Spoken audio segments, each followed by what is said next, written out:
Sermons of Jonathan Swift. Jonathan Swift, as Dean of St. Patrick's Cathedral in Dublin, produced many sermons during his tenure from 1713 to 1745. Although Swift is better known today for his secular writings such as Gulliver's Travels, A Tale of a Tub, or the Drapier's Letters, Swift was known in Dublin for his sermons that were delivered every fifth Sunday. Of these sermons, Swift wrote down 35, of which 12 have been preserved. In his sermons Swift attempted to impart traditional Church of Ireland values to his listeners in a plain manner. Of the surviving 12 sermons, 4 have received serious consideration: Doing Good, False Witness, Mutual Subjection, and Testimony of Conscience. These sermons deal with political matters and are used to give insight to Swift's political writing. The sermon Doing Good and its relationship with the Drapier's Letters is one such example. However, the audience at St. Patrick's Cathedral did not come to hear connections to political works, but to enjoy the well-known preacher and be moved by his, Swift's, manners. Each sermon begins with a scriptural passage that reinforces the ideas that will be discussed in the sermon, and each was preceded with the same opening prayer, which Swift also delivered. The sermons are plainly written and apply a common-sense approach to contemporary moral issues in Dublin. Swift patterned his sermons on the plain style of the Book of Common Prayer and the Church of Ireland Authorized Version of the Bible. On the wisdom of this world. The wisdom of this world is foolishness with God. I Cor. 3:19. It is remarkable that about the time of our Saviour's coming into the world all kinds of learning flourished to a very great degree, insomuch that nothing is more frequent in the mouths of many men, even such who pretend to read and to know, than an extravagant praise and opinion of the wisdom and virtue of the Gentile sages of those days, and likewise of those ancient philosophers who went before them, whose doctrines are left upon record, either by themselves or other writers. As far as this may be taken for granted, it may be said that the providence of God brought this about for several very wise ends and purposes. For it is certain that these philosophers had been a long time before searching out where to fix the true happiness of man, and not being able to agree upon any certainty about it, they could not possibly but conclude, if they judged impartially, that all their inquiries were in the end but vain and fruitless, the consequence of which must be not only an acknowledgment of the weakness of all human wisdom, but likewise an open passage hereby made for letting in those beams of light which the glorious sunshine of the gospel then brought into the world, by revealing those hidden truths which they had so long before been laboring to discover, and fixing the general happiness of mankind beyond all controversy and dispute. And therefore the providence of God wisely suffered men of deep genius and learning then to arise, who should search into the truth of the gospel now made known, and canvass its doctrines with all the subtlety and knowledge they were masters of, and in the end freely acknowledge that to be the true wisdom only which cometh from above.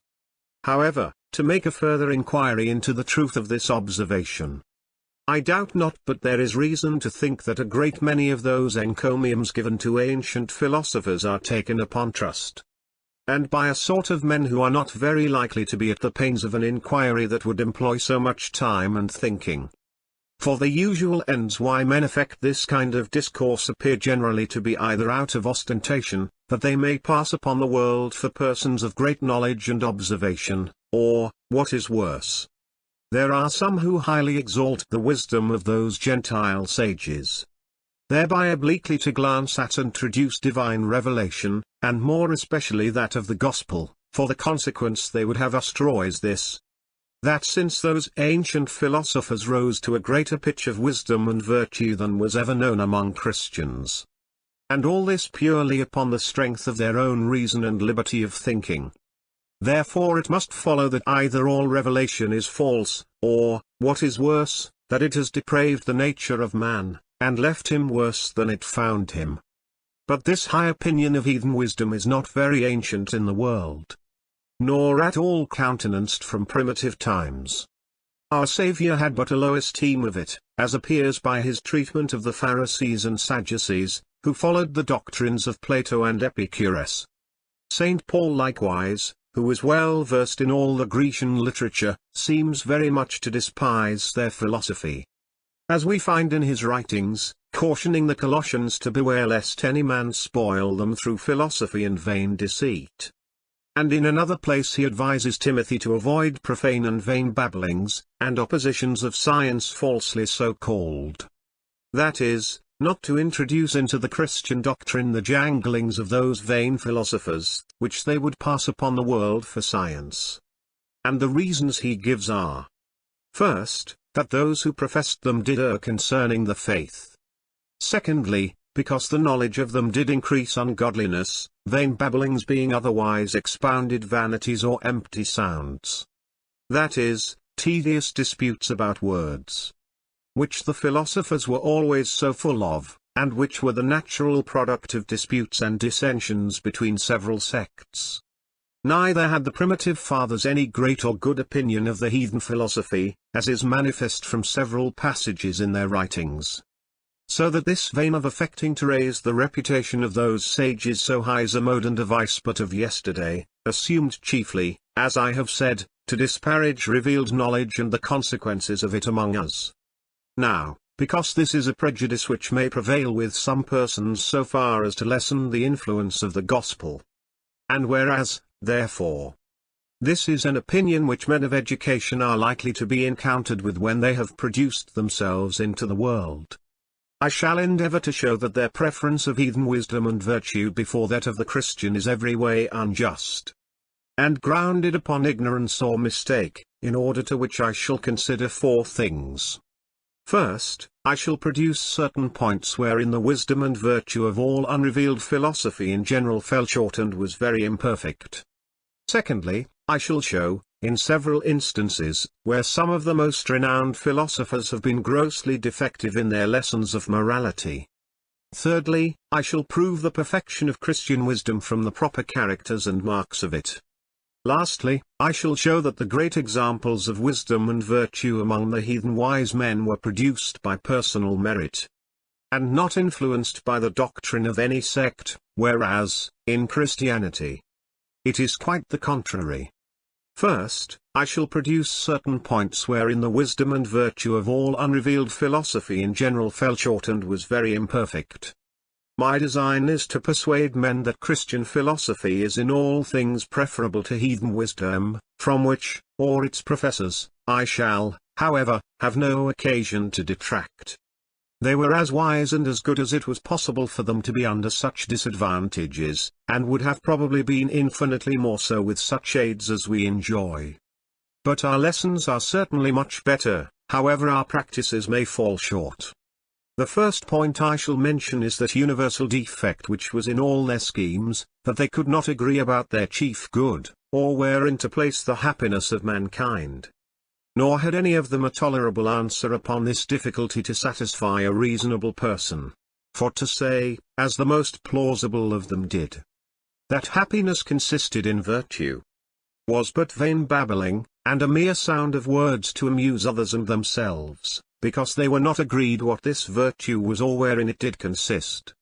And likewise, because several among the best of them taught quite different things, placing happiness in health or good fortune, in riches or in honor, where all were agreed that virtue was not. As I shall have occasion to show when I speak of their particular tenets. The second great defect in the Gentile philosophy was that it wanted some suitable reward proportioned to the better part of man, his mind, as an encouragement for his progress in virtue. The difficulties they met with upon the score of this default were great, and not to be accounted for. Bodily goods, being only suitable to bodily wants, are no rest at all for the mind, and if they were, yet are they not the proper fruits of wisdom and virtue, being equally attainable by the ignorant and wicked. Now human nature is so constituted that we can never pursue anything heartily but upon hopes of a reward. If we run a race, it is in expectation of a prize. And the greater the prize the faster we run, for an incorruptible crown, if we understand it and believe it to be such, more than a corruptible one. But some of the philosophers gave all this quite another turn, and pretended to refine so far as to call virtue its own reward, and worthy to be followed only for itself, whereas If there be anything in this more than the sound of the words, it is at least too abstracted to become a universal influencing principle in the world, and therefore could not be of general use. It was the want of assigning some happiness proportioned to the soul of man that caused many of them, either on the one hand, to be sour and morose, supercilious and untreatable, or, on the other, to fall into the vulgar pursuits of common men, to hunt after greatness and riches, to make their court and to serve occasions. As Plato did to the younger Dionysius, and Aristotle to Alexander the Great. So impossible it is for a man who looks no further than the present world to fix himself long in a contemplation where the present world has no part.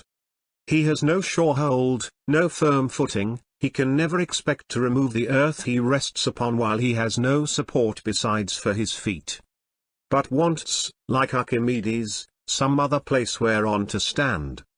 To talk of bearing pain and grief without any sort of present or future hope cannot be purely greatness of spirit, there must be a mixture in it of affectation and an alloy of pride, or perhaps is wholly counterfeit.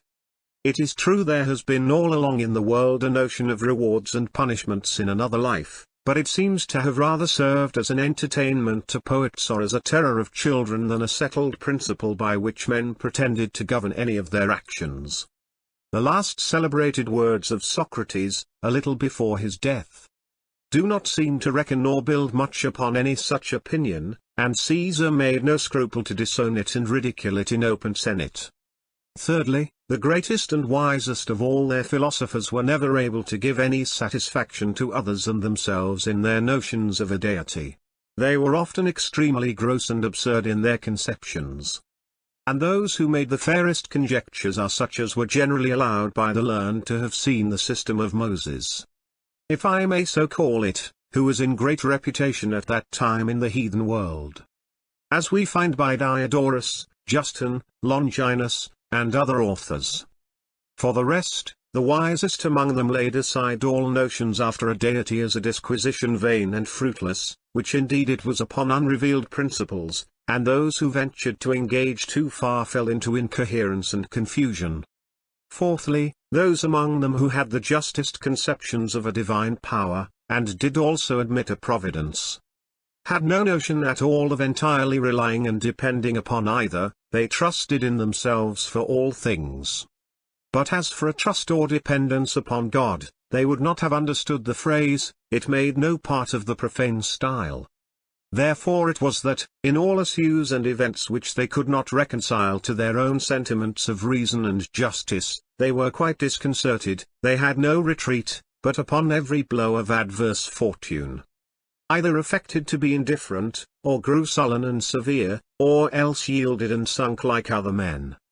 Having now produced certain points wherein the wisdom and virtue of all unrevealed philosophy fell short and was very imperfect, I go on, in the second place, to show, in several instances, where some of the most renowned philosophers have been grossly defective in their lessons of morality. Thales, the founder of the Ionic sect, so celebrated for morality, being asked how a man might bear ill fortune with greatest ease, answered, by seeing his enemies in a worse condition. An answer truly barbarous, unworthy of human nature, and which included such consequences as must destroy all society from the world. Solon lamenting the death of a son, one told him, "You lament in vain." "Therefore," said he, "I lament, because it is in vain." This was a plain confession how imperfect all his philosophy was, and that something was still wanting. He owned that all his wisdom and morals were useless, and this upon one of the most frequent accidents in life.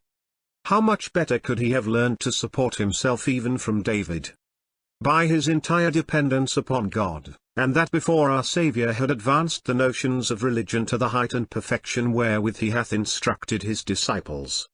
Plato himself, with all his refinements, placed happiness in wisdom, health, good fortune, honor, and riches, and held that they who enjoyed all these were perfectly happy.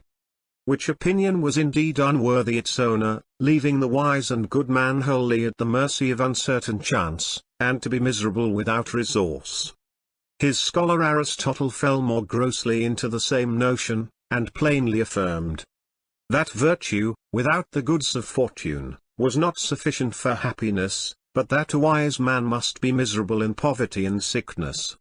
Nay, Diogenes himself, from whose pride and singularity one would have looked for other notions, delivered it as his opinion, that a poor old man was the most miserable thing in life.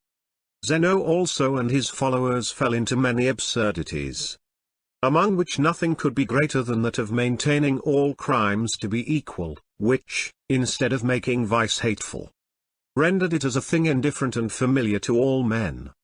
Lastly, Epicurus had no notion of justice but as it was profitable. And his placing happiness in pleasure, with all the advantages he could expound it by, was liable to very great exception. For although he taught that pleasure did consist in virtue, yet he did not anyway fix or ascertain the boundaries of virtue, as he ought to have done, by which means he misled his followers into the greatest vices, making their names to become odious and scandalous even in the heathen world. I have produced these few instances from a great many others to show the imperfection of heathen philosophy, wherein I have confined myself wholly to their morality. And surely we may pronounce upon it, in the words of St. James, that this wisdom descended not from above, but was earthly and sensual.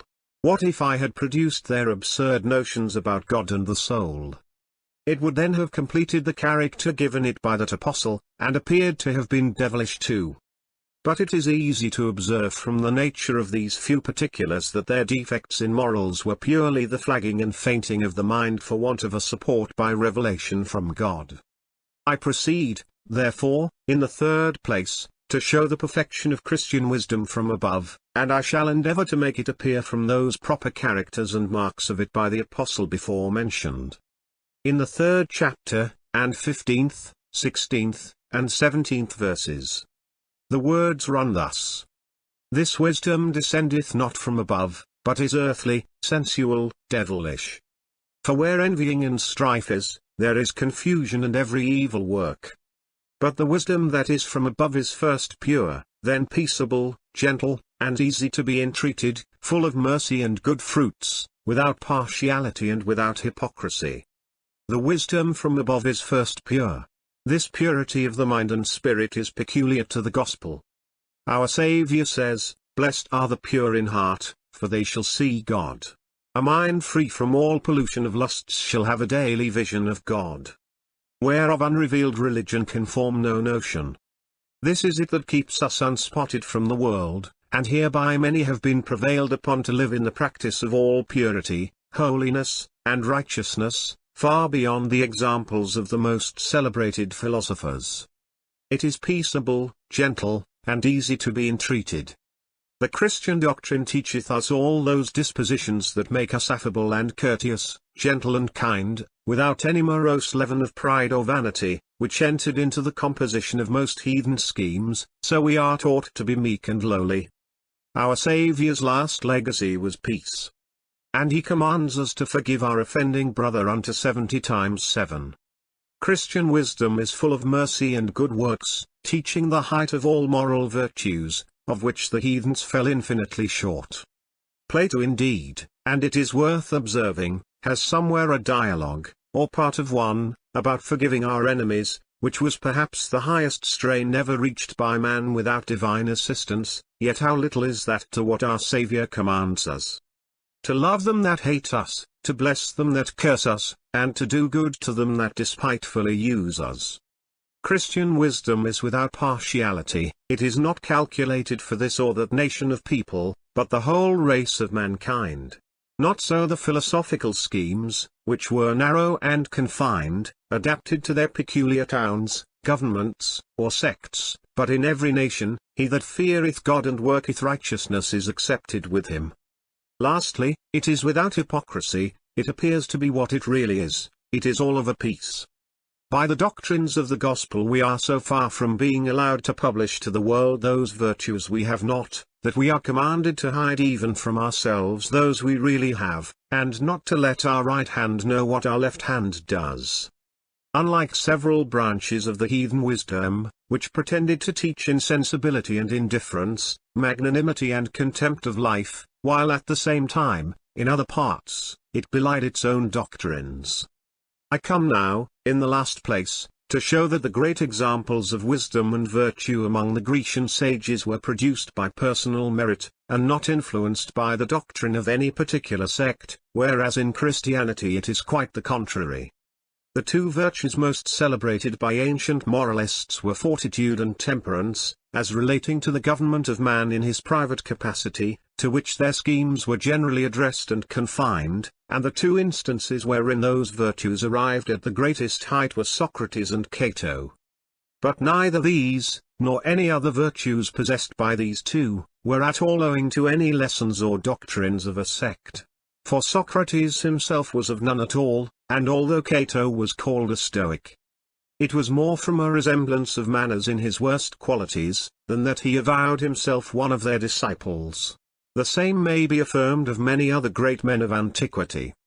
Whence I infer that those who were renowned for virtue among them were more obliged to the good natural dispositions of their own minds than to the doctrines of any sect they pretended to follow. On the other side, as the examples of fortitude and patience among the primitive Christians have been infinitely greater, and more numerous, so they were altogether the product of their principles and doctrine, and were such as the same persons, without those aids, would never have arrived to. Of this truth most of the apostles, with many thousand martyrs, are a cloud of witnesses beyond exception. Having, therefore, spoken so largely upon the former heads, I shall dwell no longer upon this.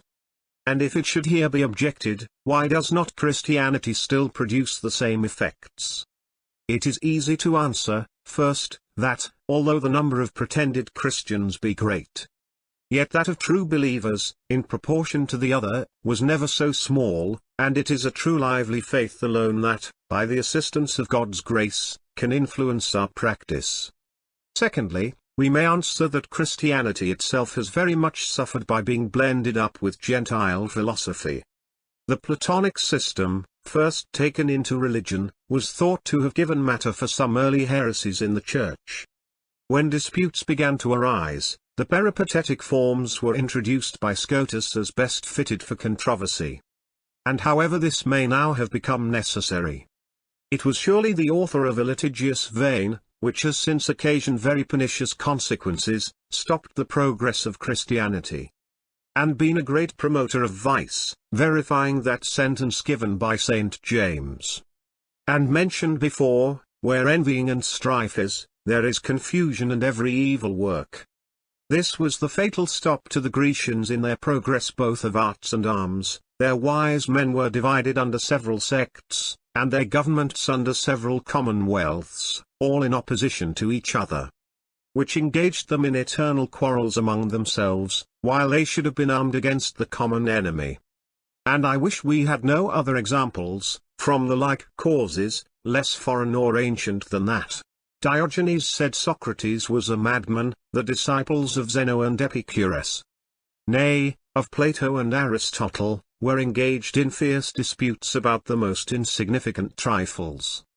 And if this be the present language and practice among us Christians, no wonder that Christianity does not still produce the same effects which it did at first, when it was received and embraced in its utmost purity and perfection. For such wisdom as this cannot descend from above, but must be earthly, sensual, devilish, full of confusion and every evil work, whereas the wisdom from above is first pure, then peaceable, gentle, and easy to be entreated, full of mercy and good fruits, without partiality, and without hypocrisy. This is the true heavenly wisdom, which Christianity only can boast of, and which the greatest of the heathen wise men could never arrive at. Now to God the Father, and see. End of the sermon. Thank you. Thank you.